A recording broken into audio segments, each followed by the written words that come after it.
जय गुरु जी संगत जी। गुरु जी के पावन चरणों में मेरा कोटि कोटि नमन।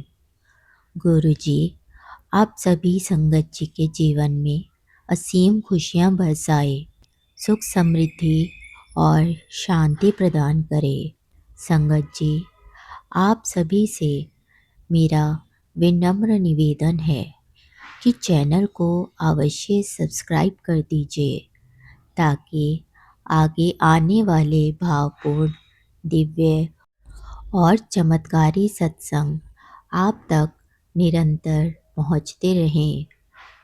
आइए मंत्र जाप कर लेते हैं। ओम नमः शिवाय। शिव जी सदा सहाय। ओम नमः शिवाय। गुरु जी सदा सहाय।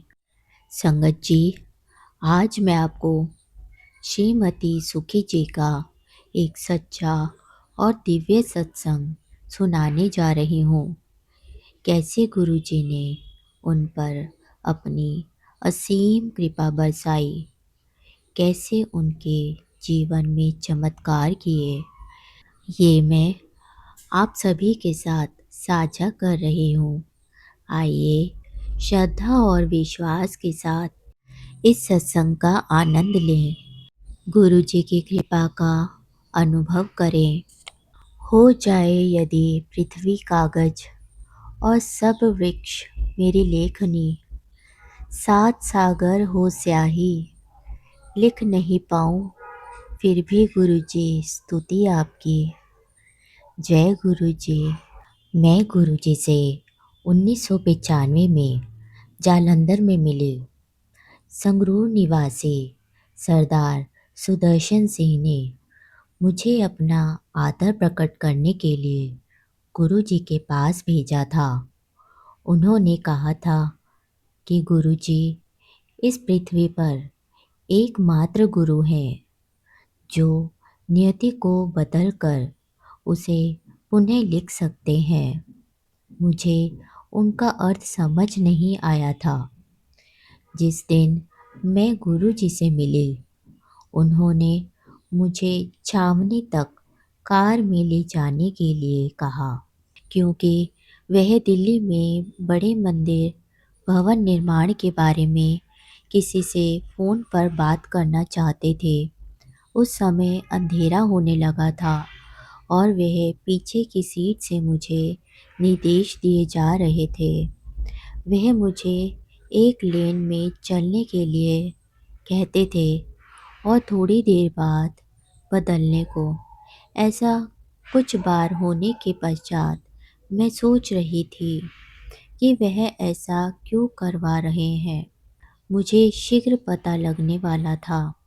उसी समय गुरु जी ने कहा कि कोने से एक काली गाड़ी आएगी और मैं उसे हाथ देकर रोक लूं। गुरु जी के कहने की देर थी कि एक काली फिएट गाड़ी दिखाई दी। उनके दो अनुयायी कर्नल जोशी और उसका बेटा नितिन कार में बैठे थे। वे हमें अपने घर ले गए। मार्ग में नितिन ने बताया कि कुछ देर पूर्व ही उन्हें गुरु जी की उपस्थिति का आभास हुआ था। जब उनके घर में गुरु जी की दिव्य सुगंध आई थी, उसी क्षण उन्होंने गुरु जी के जालंधर वाले मंदिर में जाने का मन बनाया था। वास्तव में वह एक अन्य मार्ग लेते थे, किंतु उस दिन इस मार्ग से जा रहे थे। मुझे तुरंत आभास हुआ कि यह प्रसंग गुरु जी ने अपना परिचय देने के लिए किया था। महापुरुष कितने सर्वज्ञ ज्ञाता और सर्व विद्यमान होते हैं। जालंधर में गुरु जी से आज्ञा लेकर हम रात को 2:30 बजे लुधियाना के लिए निकले। कार में मेरे साथ मेरे पिता और मेरी 2 बेटियां थीं। लुधियाना का मार्ग बिल्कुल सीधा है और उसमें कोई भी मोड़ आदि नहीं है। सड़क पर और कोई गाड़ी नहीं थी और हम 90 किलोमीटर की गति से जा रहे थे। पर इस बार कुछ अलग हुआ। रास्ते में मैंने फगवाड़ा, जो दोनों शहरों के मध्य का मुख्य नगर है, पार नहीं किया। घर पहुंचने पर मैं सोच रही थी कि क्या हुआ होगा, किंतु समझ में असफल रही। ये मेरे साथ एक अद्भुत घटना घटी। अगले दिन जब मैं जालंधर में गुरुजी से मिलने गई और उन्होंने मुझसे पूछा कि क्या गाड़ी 90 किलोमीटर की रफ्तार से जा रही थी, मैं हैरान हो गई। उनको कैसे पता? गुरुजी ने बताया कि किसी ने मेरे ऊपर काला जादू किया हुआ था और उन्होंने उसके दुष्फल अपने ऊपर अंतरित कर लिए थे। गुरुजी ने रक्त की उल्टी भी की थी। उन्होंने अपने टखने पर एक काला चिन्ह भी दिखाया, जो कई मास तक बना रहा। उस समय मुझे भाग्य पुनः लिखने का अर्थ समझ में आया।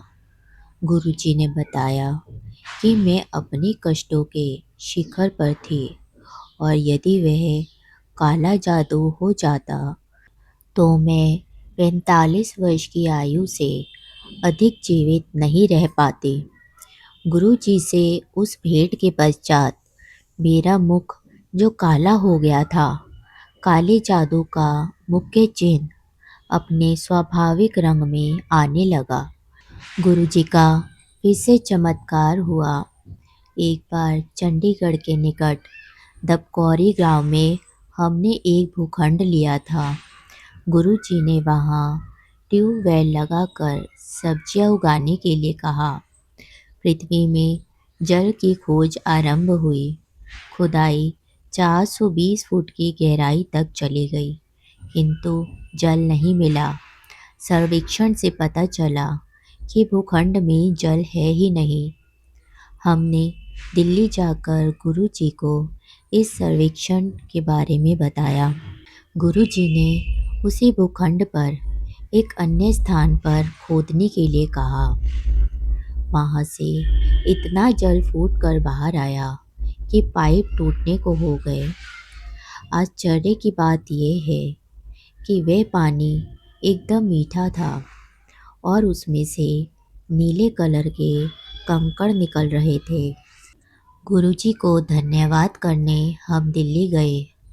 उन्होंने कहा, गुरु नानक देव जहाँ वे बैठे थे, उनके निकट से जल निकाला था। उन्होंने यहाँ 250 किलोमीटर दूर दिल्ली में बैठकर जल निकाला। ये जल 100 वर्ष के बाद आया है। दबकोरी गांव में सब अचंभित रह गए थे। गुरुजी ने चेतावनी दी कि यदि उसका जल बेचा तो यह कूप सूख जाएगा। गुरुजी ने एक बार फिर से दिव्य विभूतियों के दर्शन करवाए। शेखो साहब अध्यात्म ज्ञान में दक्ष अपने बड़े भाई के साथ गुरुजी के दर्शन करने के लिए जालंधर गए। गुरुजी उन्हें अंदर एक कमरे में ले गए।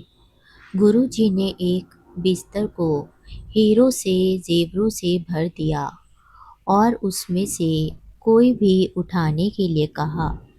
गुरुजी से उन्होंने इन भौतिक वस्तुओं से दूर रखने के लिए निवेदन किया, किंतु गुरुजी ने उनसे पूछा कि उन्हें क्या चाहिए। शेखो साहब ने उत्तर दिया कि वह गुरु नानक साहब के दर्शन करना चाहते हैं। गुरुजी मुस्कुराकर बाहर चले गए। 1.5 मास के पश्चात एक दिन शेखो साहब अपनी पहली मंजिल के कक्ष में समाधि में थे, जिसके दोनों द्वार अंदर से बंद थे। गुरुजी उनके समक्ष उपस्थित हुए, उनको समाधि से चेतनावस्था में लाए और गुरु नानक देव जी के दर्शन दिए। पूरे 45 मिनट तक वह एक शैया पर बैठे हुए उनके दर्शन करते रहे। वह उन्हें 10 सिख गुरुओं मीरा और कबीर के दर्शन करवा चुके हैं। मंदिरों और गुरुद्वारों में लगे हुए उनके चित्र उनके वास्तविक रूप से भिन्न है, ऐसा शेखो साहब कहते हैं। गुरुजी जीवन और मृत्यु नियंत्रित करते हैं। वह देवी देवताओं के दर्शन करवाते हैं और स्वयं को शिव रूप में दिखाते हैं। फिर वह कौन है? साक्षात परमात्मा। उन्होंने हमारे दुष्कर्मों की कर्माग्नि को नष्ट करने के लिए जन्म लिया है। फिर ऐसे एक गुरु की सेवा क्यों न की जाए, जिनके बिना मन के द्वार नहीं खुल सकते हैं, क्योंकि किसी और के पास उसकी चाबी नहीं है। उसकी चाबी स्वयं आपके पास है, यानी कि आपका मन। संगत जी, आप बस एक बार सच्चे मन से, पूरे दिल से गुरु जी को याद करके तो देखिए, फिर गुरु जी आपकी पुकार क्यों नहीं सुनेंगे। गुरु जी तो सबकी सुनते हैं, हर एक के मन की बात बिना कहे ही जान लेते हैं। बिना बोले ही सबकी कामनाओं को पूरा कर देते हैं। ऐसे दयालु, कृपालु और सर्वज्ञ गुरु जी को मेरा अनंतम अनंतम शुक्राना। संगत जी, यदि यह सत्संग आपको भाव से जुड़ा हुआ या प्रेरणादायक लगा हो, तो कृपया इसे अधिक से अधिक संगत तक अवश्य पहुंचाएं, ताकि हर कोई गुरु जी की असीम कृपा का अनुभव कर सके। जय गुरु जी। शुक्राना गुरु जी। आपके चरणों में मेरा कोटि कोटि नमन गुरु जी। जय गुरु जी। शुक्राना गुरु जी।